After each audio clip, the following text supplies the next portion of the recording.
พันโทวีรบุตรไสยวงศ์หัวหน้าป้องกันความสงบกลุ่มเพียบัตรเมืองศรีสัตนานครหลวงเวียงจันทน์ให้สัมภาษณ์ในวันที่28พฤศจิกายน2025ว่าเพื่อรับประกันให้การเฉลิมฉลองวันสถาปนาสาธารณรัฐประชาธิปไตยประชาชนลาวครบรอบ50 ปีและวันคล้ายวันเกิดประธานไกรสอนพรหมวิหารครบรอบ105 ปีให้มีความสงบปลอดภัยรอบด้านป้องกันความสงบกลุ่มเพียบัตรได้สุ่มใส่ปฏิบัติหน้าที่เวียกงานวิสาสะเฉพาะอย่างตั้งหน้าโดยสมทบกับภาคส่วนที่เกี่ยวข้องก็คือป้องกันความสงบบ้านเฮ็ดหน้าที่ในการป้องกันวินยามเคลื่อนไหวลาดตระเวนโดยสุ่มใส่ปฏิบัติหน้าที่เวียกงานวิสาสะเฉพาะอย่างตั้งหน้าเพื่อรักษาความปลอดภัยร้อยส่วนร้อยก่อนอื่นขอเฮียนบรรดาทานการนำภาครัฐคณะบรรณาธิการข่าวสารสถานีโทรทัศน์กระทรวงป้องกันความสงบพร้อมด้วยบรรดาทานนายและพลตำรวจบรรดาทานผู้ส้มที่ติดตามรายการที่นับถือและฮักแพงข้าพเจ้าพันโทวีรบุตรไสยวงศ์หัวหน้าปกส.กลุ่มเพียวัดเมืองศรีสัตนานครหลวงเวียงจันทน์การกาเกียมให้แก่การเฉลิมฉลองวันศาสตร์ที่2ธันวาคมครบรอบ50 ปีและวันคล้ายวันเกิดอดีตประธานไกรสอนพรหมวิหารซึ่งเป็นผู้นำที่แสนเคารพรักของพวกเฮาครบรอบ105 ปีที่จะมาถึงในม.นี้ฉะนั้นในบรรยากาศการเคลื่อนไหวดังกล่าวนี้พวกเฮาก็ได้มีการสุมใส่เนาะเอิ้นว่ากิจกรรมต่างๆในการต้อนรับ2วัน3วันประวัติศาสตร์ดังกล่าวคือดังต่อไปนี้บรรทัดที่1พวกเฮาได้สุมใส่เฮ็ดเวียกงานการเมืองแนวคิดให้แก่พนักงานนายและพลตำรวจที่อยู่ภายใต้การสีนำบัญชาของพวกเฮาอย่างลึกซึ้งอย่างตั้งหน้าต่อเนื่องและด้วยความรับผิดชอบสูงเพื่อรับประกันเฮ็ดให้เขาเจ้าได้รับรู้ถึงความหมายความสำคัญของวันสถาปนาสาธารณรัฐประชาธิปไตยประชาชนลาวผ่านขบวนวิวัฒน์ประวัติศาสตร์ได้ให้พวกเฮาได้รู้ว่าบรรพบุรุษลาวและนักรบปฏิวัติรุ่นก่อนเพิ่นได้สละอุทิศชีวิตเลือดเนื้อสติปัญญาเหือแห้งเขาในการปกปักรักษาเอิ้นว่าต่อสู้กู้ชาติเนาะได้สละเลือดเนื้อเสื้อไขเนาะเพื่อปกป้องปิตุภูมิอันแสนหักและหวงแหนแห่งนี้พร้อมกันลุกขึ้นต่อสู้กู้ชาติเพื่อปลดแอกออกจากการครอบครองของผู้หวงห้ามทั้งพวกลาเมืองขึ้นทั้งแบบเก่าและแบบใหม่โดยภายใต้การนำพาของพรรคประชาชนปฏิวัติลาวในนำพาปวงชนลาวทั้งชาติลุกขึ้นต่อสู้และสามารถญาได้เอกราชและประกาศสถาปนาสาธารณรัฐประชาธิปไตยประชาชนลาวในวันที่2ธันวาคมปี1975ซึ่งมาฮอดปัจจุบันนี้ก็ได้เดินทางมาฮอด50 ปีพอดีเนาะอีกประการหนึ่งก็เป็นพวกเฮาได้เผยแพร่แนะนำเสื่อมซึมให้แก่ไอ้น้องโดยเฉพาะแม่นเกี่ยวกับวันคล้ายวันเกิดของอดีตประธานไกรสอนพรหมวิหารซึ่งเป็นผู้นำที่แสนเคารพรักเป็นผู้นำที่มีความปีศาจสามารถฉลาดส่องใสเนาะเป็นนักปฏิวัติเอิ้นว่าเป็นนักทฤษฎีเป็นนักปรัชญาเป็นนักการเมืองเป็นนักเศรษฐศาสตร์แล้วก็เป็นนักปาฐกถาที่ดีเลิศว่าซั่นซะซึ่งว่าพวกเฮาแนะนำผู้สืบทอดภารกิจปฏิวัติของศาสตร์นี้เจ้าได้ต้องได้พร้อมกันค้นคว้าหำเฮียนเอาแบบอย่างคุณสมบัติของเพิ่นเพื่อนำใส่เขาในการจัดตั้งปฏิบัติเวียกงานของตนเองก็คือการดำรงชีวิตเนาะในต่อหน้าอีกประการหนึ่งก็เพื่อเฮ็ดให้กำลังของตนนี้มีความหาวหันมีความเสียสละในการปฏิบัติหน้าที่เวียกงานเข้มงวดในการปฏิบัติระเบียบวินัยของกำลังมีความรับผิดชอบการเมืองและต่อภาระหน้าที่ที่ได้รับมอบหมายและบรรทัดที่2นี้พวกเฮาก็ได้มีการขอทิศหรือว่าประสานสมทบจากการนำองค์การปกครองเมืองศรีสัตนา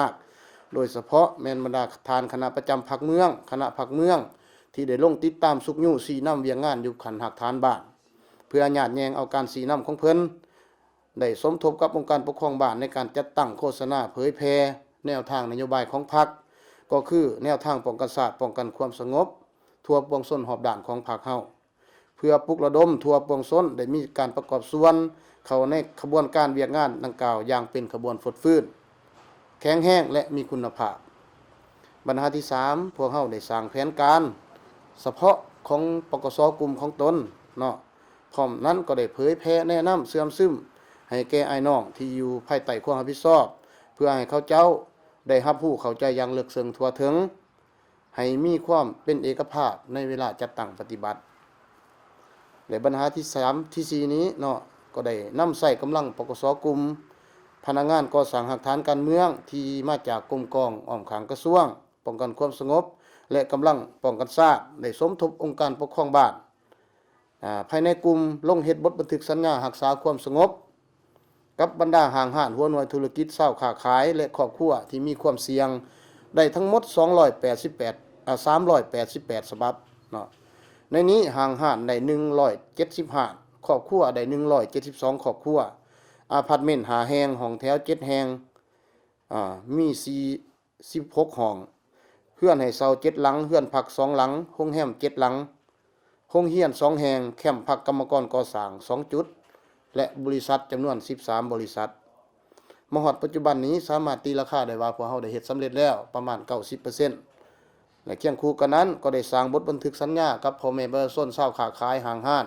เกี่ยวกับการสร้างขบวนการเฮ็ดอนามัยเนาะและก็ประดับประดาและเฮือนซ่านล้านแป้นเฮือนซ่านบ้านซองโดยเฉพาะแม่นครอบครัวที่อยู่แคมทางถนนสายหลักเป็นต้นแม่นถนนดงไปหน้าถนนดงปะล้าน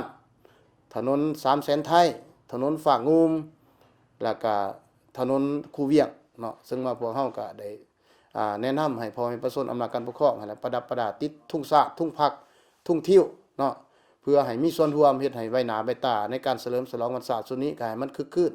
สมเกียรตินั่นแหละเนาะอันนั้นเป็นปัญหาที่4และต่อมานี้ปัญหาที่5นี้พวกเฮาก็ได้มีการเคลื่อนไหวทางด้านเบี้ยงานวิชาเฉพาะอย่างแข็งแรงต่อเนื่องเซ็นได้ลงศึกษาอบรมเป้าหมายนี่สำเร็จอยู่4บ้านมีเป้าหมายนะครับการศึกษาอบรมทั้งหมดนี่9คนยิ่ง1ลงกวดกาคนพักเช้าอยู่บรรดาเฮือนห้องแถวเฮือนให้เช้าได้7ครั้งพบเห็นผู้มาพักเช้าทั้งหมดนี่63คนยิ่ง41คนได้แนะนำกฎระเบียบในการพักเช้าให้แก่เขาเจ้าเคียงคู่กันนั้นก็ได้เฮ็ดบทบันทึกสัญญารักษาความสงบไปพร้อมแก้ไขเป้าหมายเนาะลักตัดสายไฟสาธารณะอยู่บริเวณหน้าโรงแรมดอนจันทร์พาเลส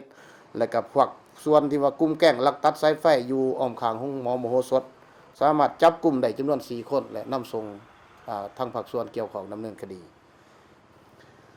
และปัญหาสุดท้ายนี้กำลังปกสกลุ่มปกสบ้านของพวกเฮานี้ก็ได้มีการจัดตั้งกันนำพาเอิ้นว่าเฮ็ดเวียกงานประจำการตลอด24ชั่วโมงเพื่อคอยเฮ็ดแก้ไขปัญหานอแนงหรือว่าปัญหาความยุ่งยากของประชาชนและพวกเฮาได้แบ่งจุประจำการปัจจุบันนี่ก็แม่นเริ่มแต่วันที่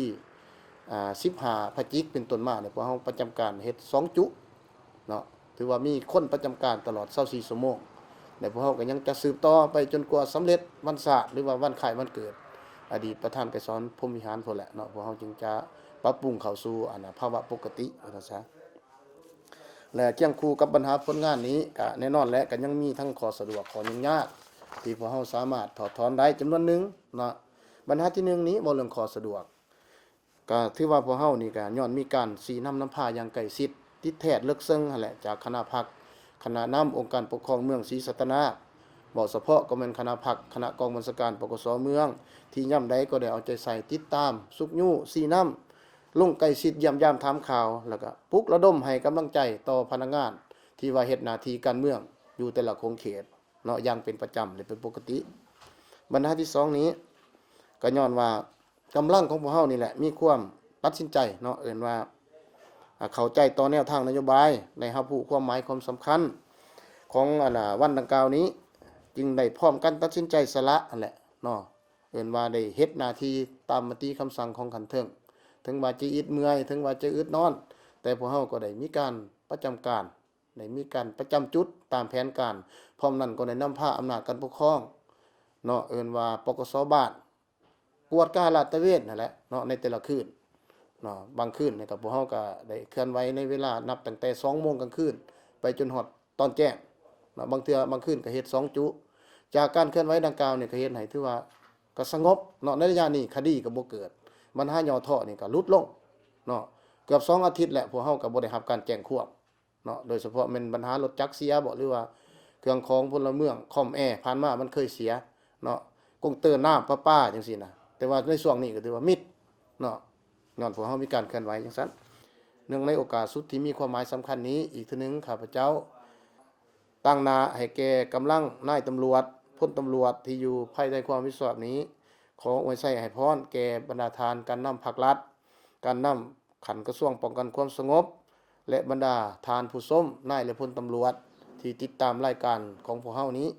จงมีสุขภาพแข็งแรงมีพลานามัยสมบูรณ์ปราศจากโรคภัยไข้เจ็บพร้อมกันเฮ็ดสำเร็จหน้าที่การเมือง